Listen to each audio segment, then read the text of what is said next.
에듀윌 유료 회원만의 명품 자료 서비스.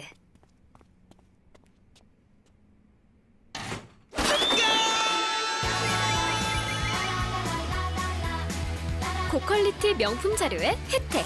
오직 에듀윌 유료 회원에게만. 자, 다음은 이제 13번으로 넘어가시면요. 재난 및 안전관리 기본법상 재난의 분류가 다른 하나. 자, 재난 및 안전관리 기본법에서 정하는 우리나라에서 재난은요. 자연재난과 사회재난, 그리고 분류상으로는 국제재난이 있습니다. 국제재난은 근데 해외에서 재난이 딱 뭐 그런 종류 하나밖에 없기 때문에 시험 문제 거의 나올 일이 별로 없고요. 사회재난하고 자연재난을 정확하게 이 두 가지를 구분하는 게 여러분들한테 가장 중요한 일인데, 자, 감염병의 예방 및 관리에 관한 법률에 따른 감염병의 확산, 이건 사회적 재난입니다. 황사로 인해서 발생하는 재해는 자연재난이에요. 환경오염사고로 인해서 발생하는 재난은 사회적 재난입니다. 미세먼지 등의 피해로 인한 재해는 사회적 재난입니다. 그래서 여기서는 황사만 자연재난이고 나머지는 사회적 재난입니다. 그래서 여러분들 누누이 얘기하지만 명심하셔야 되는 게, 황사하고 미세먼지는 다른 겁니다. 황사는 일단 자연재난으로 분류가 돼 있고요. 미세먼지로 인한 피해는 이거는 작년에 입법이 된 거죠. 작년에 들어온 법이고, 이거는 이제 사회재난으로 보겠다라고 표시한 겁니다. 그래서 물론 원인이 미세먼지가 황사 때문에 일어날 수도 있고 여러 가지 원인이 있을 수 있지만 분류를 따로 했다라는 거 명심하시기 바랍니다. 다음 14번 보시면요. 재난 및 안전관리 기본법에서 재난관리에 대한 내용으로 옳은 것은입니다. 재난관리는 기본적으로 예방 대비 대응 복구 4단계입니다. 뭐 재난관리 공부하시려면 예방 대비 대응 복구 4단계 입에 붙으셔야 되고요. 그 단계별로 하는 일까지 정확하게 숙지하셔야 됩니다. 옳은 것입니다. 1번 예방, 재난을 발생하기 전에 방지하기 위해서 매년 재난 대비 훈련 계획을 수립. 뭔가 수립 구축하면은요. 대비 단계 안에 들어가야 돼요. 관계기관과 합동으로 재난훈련을 실시한다. 이건 대비 단계에 포함되어야 되고요. 대비는 재난을 효율적으로 관리하기 위해서 재난 유형에 따라 위기관리 매뉴얼도 작성한다. 이것도 대비 단계 산업입니다. 맞습니다. 대응은 현재 재난이 벌어진 거예요. 재난 피해 지역을 이전 상태로 회복시키기 위해서 피해 상황을 조사하고 자체 복구 계획을 수립한다. 이거는 복구 단계에 해당돼야겠죠. 복구는 재난의 수습 활동을 효율적으로 하기 위해서 재난관리 자원의 비축 관리 및 긴급 통신 수단을 마련한다. 비축 관리, 구축, 계획 수립 이런 거 다 대비 단계입니다. 그럼 여기서 바르게 써 있는 거는 대비 단계만 해당된다라고 생각을 하시면 됩니다. 자, 그다음에 고발포. 이거는 이 포에 의한 발포를 물어보는 건데 굉장히 오랜만에 나온 문제긴 해요. 이게 뭐 처음 나온 문제는 아닙니다. 사실 이거 최근 10년 가까이 다 풀어보신 분 아니면은 이런 문제 처음 보신다고 하시는 그 수험생들이 꽤 많았어요. 근데 이 문제는 예전에 한 번 정도 나온 적이 있었어요. 자, 고발포인 2종 기계포의 팽창비에 해당하는 것은, 자, 여기서 지문을 보시기 전에 여러분들이 이거 거의 처음 본다고 하시는 분들이 많아서, 자, 포는 팽창비에 따라서 저발포, 고발포로 나눕니다. 자, 포의 팽창비는 발포 후의 최적을, 자, 발포 전에 최적으로 나누는데, 저발포는 3에서 6% 해갖고 6배에서 20배 이하인 것들을 저발포라고, 발포하고서 번지는 걸 얘기하는 거예요. 번지는 게 이 정도 되는 게 저발포라고 하고요.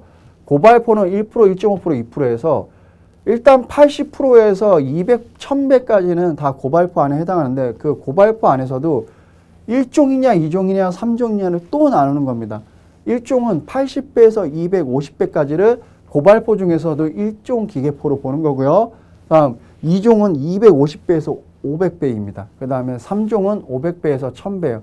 이 안에 있으면 다 고발포는 맞는데 고발포 안에서도 분류를 한 거예요. 그랬을 때 다시 문제를 보시면, 자, 고발포 중에서도 2종 기계포의 팽창비가 얼마 되느냐.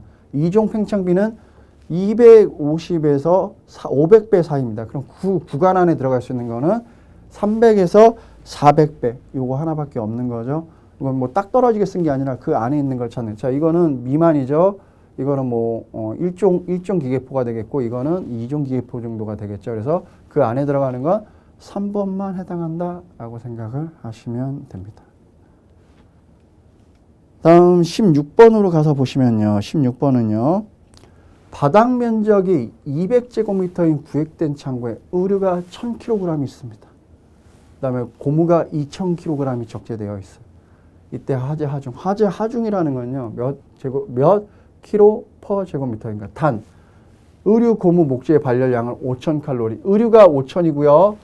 고무가 9000인 거고 4500은 나무 즉 구획실입니다. 그래서 이거 창고 내 의류 및 고무 외 기타 가연물은 존재하지 않으며 화재 시 완전 연소를 가정한다. 하재 하중이라는 건요. 자, 구획실 목재로 나무로 된 목재 구획실에서 그 구획실이 낼 수 있는 전체 발열량이 있습니다. 근데 그 안에 있는 가연물이 낼 수 있는 발열량을 그 목재가 낼 수 있는 발열량으로 나눈 게 하재 하중입니다. 그렇게 봤을 때 자, 그럼 풀어볼게요. 자, 의류가 1000이에요. 근데 의류의 발열량은요, 기본적으로 5000입니다. 그러면은 1000 곱하기 5000이죠. 그리고 자, 여기 고무는 2000kg입니다. 2000kg인데 4000 고무가 고무는 9000칼로리를 발열한다 그랬습니다. 그러면은 가로 열고 2000 곱하기 9000이 돼야 됩니다. 그리고 이거를 바닥 면적은 200이에요. 바닥이 구획실에 200이고 그 바닥 면적에서 낼 수 있는 열량은 4500입니다. 그래서 200 곱하기 4500입니다. 그래서 이걸 다 해서 나누면은 25.56 정도가 나온다. 그래서 여기서 하재 하중은 25.56으로 잡는다가 기본 원칙이 된다라는 겁니다. 구하는 공식은 가연물이 낼 수 있는 열량을 바닥 면적이 낼 수 있는 열량으로 나눴다라고 편하게 외우세요. 그게 더 오히려 암기하기에는 좀 편할 수도 있습니다.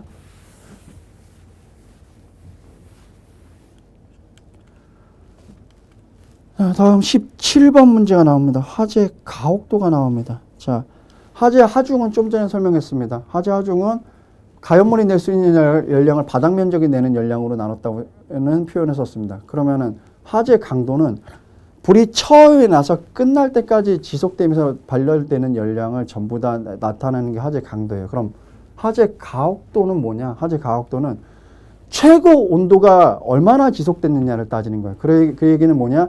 최고 온도가 만약에 뭐 1500도였는데 그게 30분 탔다. 그럼 최고 온도를 30분 탄 그 시간을 가옥도라고 그거를 최고 온도 곱하기 시간 30분이니까 0.5가 되겠죠. 그렇게 해서 구하는 게 가옥도인데 가옥도의 가장 큰 핵심은 건물 자체나 그 건물 자체나 내용물에 그 타격을 준다라는 겁니다. 불이 처음 붙었을 때부터 건물에 타격을 주진 않잖아요. 근데 최고 온도가 얼마나 지속되느냐에 따라서 가옥도 혹은 심도라고 해서 건물의 타격 혹은 그 뭐 안에 있는 내용 물건에 타격을 주는 정도를 따진다라는 표현입니다. 그래서 1번 화재 가옥도란 화재 발생으로 당해 건물과 내부 수용 자산 등을 파괴하거나 손상을 입히는 정도를 말한다. 지금 이거는 맞는 표현이죠. 좀 전에 되겠습니다. 타격을 주는 정도. 2번 최고 온도는 가옥도의 질적 개념으로 화재 강도와 관련이 있다. 화재 강도는 처음부터 끝까지 탈 때의 강도를 얘기하는 거고 화재 가옥도 혹은 심도는 최고 온도 구간만을 따집니다. 그렇기 때문에 강도와 관련이 있죠. 맞는 표현입니다. 3번 지속시간은 화재 가옥도의 양적 개념으로 화재 하중과 관련이 있다. 이것도 맞는 표현입니다. 그러면은 4번 화재 가옥도에 영향을 미치는 환기 요소는 개구부 면적의 개구부 면적의 제곱근에 개구부 면적의 제곱근에 비례합니다. 즉 불은 얼마나 산소를 원활하게 하냐에 따라 불의 세기가 틀립니다. 여러분들 좋아하시는 특정 예능 프로에서 밥 이렇게 해먹는 프로그램들 보시면 장작불 피울 때 얼마나 산소를 많이 주입하냐에 따라서 불길의 세기가 틀려지죠. 그래서 개구부가 넓다라는 건 그만큼 환기 요소가 좋다는 거예요. 그래서 개구부 면적 제곱근에 비례하고요. 계구부 높이에 비례한다. 계구부 높이가 아니라요. 계구부 높이 루트 혹은 평방근에 비례한다는 표현을 씁니다. 이 얘기는 무슨 얘기냐? 높이는요. 계구부는 여기 실내에서 불이 났다 그러면은 높은 데보단 낮은 데에 있을수록 그 환기 요소가 더 좋습니다. 왜냐하면 낮은 데에 있으면은 찬 공기가 계속 들어오기 때문에 높은 데는 뜨거운 공기잖아요. 그래서 환기가 공기 유입이 좀 덜합니다. 그래서 그거는 제곱근 혹은 평방근 이거 루트 씌우는 겁니다. 예컨대 높이가 2m다 그러면 2m의 루트에 뭐 근데 만약에 루트가 뭐 1이다 뭐 이런 경우는 이게 더 높겠죠. 그렇기 때문에 높이 평방근 혹은 루트에 비례한다 이렇게 표현을 해야 됩니다. 그래서 여기서는 4번 요 뒤에 제곱근이 계구부는 높이의 비례가 아니라 평방근이라는 거에 비례한다라고 써야 됩니다. 그래서 여기서는 4번이 틀린 얘기가 되는 거고요. 자, 18번 고층 건물에서 연기의 유동이 나옵니다. 연기의 유동을 일으키는 요인을 모두 고르시오라고 물어봤습니다. 연기의 유동. 연기가 움직일 때는 일단 기본적으로 여러분들 속도부터 기억하셔야죠. 수평, 수직, 계단실 방향, 계단실 순위입니다. 수평 방향은 0.5에서 1m/s로 움직입니다. 수직은 2에서 3m/s 그리고 계단실은 3에서 5m/s로 연기가 이동합니다. 그런데 연기가 고층 건물이 나오면 일단 굴뚝 효과부터 생각하셔야 돼요. 그리고 부력 효과도 생각하셔야 돼요. 그리고 자 고층 건물일수록 바람에 의한 압력 차의 영향을 받고요. 공기 조화 설비. 왜 고층 건물일수록 옥상에 가면 공기 조화 이렇게 도는 것들이 있습니다. 공조기. 여기서 계속 빨아들이기 때문에 그쪽으로 그래서 연기가 상승하는 겁니다. 그렇게 봤을 때 기역, 니은, 디귿, 리을인데 자 고층 건물에서 연기에 영향을 주는 요인은 자 온도에 의한 가스의 팽창입니다. 가스가 팽창했어요. 온도가 자 우리 어렸을 때부터 배웁니다. 찬 공기는 아래로 뜨거운 공기는 위로. 그래서 일단 온도가 올라가면서 연기가 팽창. 자 기체도 팽창하면서 계속 밀어 올립니다. 그게 부력 효과를 얘기하는 거고요. 굴뚝 효과는요. 고층 건물에서만 나타나는 현상이죠. 연기가 굴뚝을 타고 올라가듯이. 자, 그 다음에 외부의 뭐 어떤 풍압의 영향, 즉 바람에 의해서 바람은 일단은 아까도 환기구도 얘기했지만 낮은 데서 계속 이렇게 위로 올라가게 돼 있죠. 그렇기 때문에 그 영향을 받는 거고요. 공기 조화 여기서 공기 조화 설비나 환기 설비에서 연기를 빨아들입니다. 그래서 계속 상승하는 여러분들 환기구가 바닥에 설치되어 있는 거 보신 적은 없잖아요. 다 천정이나 아니면 어떤 그 위쪽에 설치되어 있잖아요. 그렇기 때문에 그런 거에 영향을 받는다라고 생각을 하시면 돼요. 자, 다음 19번으로 넘어가시면요. 연소에 대한 설명을 옳지 않은 것입니다. 자, 연소는 아까도 얘기했지만 얘기한 적이 없나요? 연소라는 거는요. 기본적으로 자, 가연물이 산소와 만나서 산소와 만났을 때 에너지원에 의해서 열과 빛을 동반하는 산화작용을 연소라고 합니다. 산화작용은 철이 녹슬는 것도 산화작용이기 때문에 열과 빛이 있어야 연소입니다. 그때부터. 그래서 연소를 하기 위해서는 세 가지 조건이 있죠. 가연물, 산소, 그 다음에 점화원. 거기에 이제 이게 계속 연속적으로 타는 연쇄 반응에서 4요소, 3요소, 4요소도 기억을 하셔야죠. 자, 1번부터 볼게요. 액체 가연물의 인하점은 액면에서 증발된 증기의 농도가 연소 하한계에 도달하게 점화되는 최저 온도를 말한다. 자, 액체 가연물입니다. 여기서 인하점이라는 건요. 외부에서 점화원. 단순하게 생각해서 라이터로 불 땡기는 겁니다. 즉 외부에서 점화원으로 불을 붙여야 돼. 이거에서 했을 때 증발된 증기의 농도가 연소점에 도달하면 점화되는 최저 온도를 얘기한다. 특히 휘발유나 이런 데 액체 연소 같은 데 보시면요. 이렇게 통 같은 데다가 기름을 담아놓고 불을 붙이면 이 안이 불이 나진 않습니다. 이 유증기라고 해서 이게 순간적으로 가열된 증기가 이렇게 날아가는 거 여기에 불이 붙지 이 안에 이렇게 불이 붙는 케이스는 없습니다. 그래서 이거를 뭐 표면 연소라고도 이 유증기 혹은 증기 연소라고 합니다. 그래서 안에가 직접 타진 않습니다. 2번 연소 하한계가 낮고 연소 범위가 넓을수록 자 하한계 값은 낮고요. 상한계 값은 높을수록입니다. 그 얘기는 연소 위험도가 증가한다. 맞는 표현이죠. 3번 액체 가연물의 연소점은 점화된 이후 점화원을 제거해도 자발적으로 연소가 지속되는 최저 온도이다.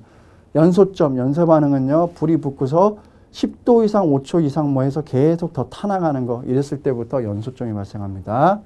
4번 파라핀계 탄수화물의 경우 탄화수소 화합물의 경우 탄소수가 적을수록 발화점이 발화점이 낮아진다라는 건요. 불락에 좋은 조건, 가연물 중에서도 좋은 가연물 구비 조건이 된다라는 거고요. 불이 잘 붙는 조건이에요.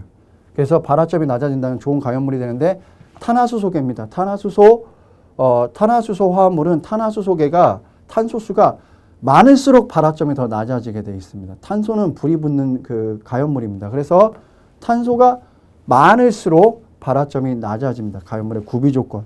특히 이거 공부하실 때 가연물의 구비 조건 꼼꼼하게 잘 외워두셔야 됩니다. 다음 20번은 제 사류위험입니다. 사류위험물은 석유류라 그랬습니다. 기름류들. 사류위험물에 대한 설명을 옳지 않은 것은 1번 물보다 가볍고 물에 잘 녹지 않는 것이 많다. 물과 기름은 안 섞이죠. 그리고 물 위에 떠 있죠. 일반적으로는요. 자, 다음 2번 일반적으로 부도체 성질이 강하면 전기 축적이 쉽다. 자, 부도체라는 건 전기가 안 통해요. 기름 전기 안 통하죠. 그리고 정전기 축적이 쉽습니다. 3번 발생하는 증기는 가연성, 증기 비중은 대부분 공기보다 무겁죠. 가벼운 게 아니라. 보통은 여러분들 뭐 LPG 가스라든가 이런 게 누출이 되면 바닥에 연기가 깔립니다. 그래서 가연성 유증기들은 발생하는 가연성 가스들 이런 거 LPG의 주 성분이 프로판입니다. 프로판 가스들이 누출이 되면 바닥에 가라앉습니다. 그래서 환기도 어려워요. 그래서 대부분 공기보다 무거운 특징이 있습니다. 4번 사용량이 많은 휘발유, 경유 등은 연소 하한계가 낮아 인하하기가 쉽다. 연소 하한계는 낮을수록 위험물입니다. 그럴수록 인하하기가 더. 인하라는 건 불이 붙일수록 빨리 붙는 조건을 얘기하는 겁니다. 그래서 여기서 4번도 맞는 얘기고요. 여기서는 3번만 좀 해당 사항이 없는 내용이다 라고 생각을 하시면 됩니다. 자, 유독 2020년도 소방학 개론은 이렇게 직관적으로 바로 풀 수 있는 것보다는 한 번쯤 생각하고 풀고 계산은 또 한 번씩 해봐야 되고 하는 문제들이 좀 나온 편이에요. 앞으로도 근데 뭐 이런 유형이 계속 지속되지 않을까라는 조심스러운 예측이 가능하기 때문에 이제부터는 시험 개론을 공부하실 때 하나하나 차분히 원리부터 다시 공부하는 그 습관 들이시기 바랍니다. 자, 이번 시간 수고들 하셨습니다.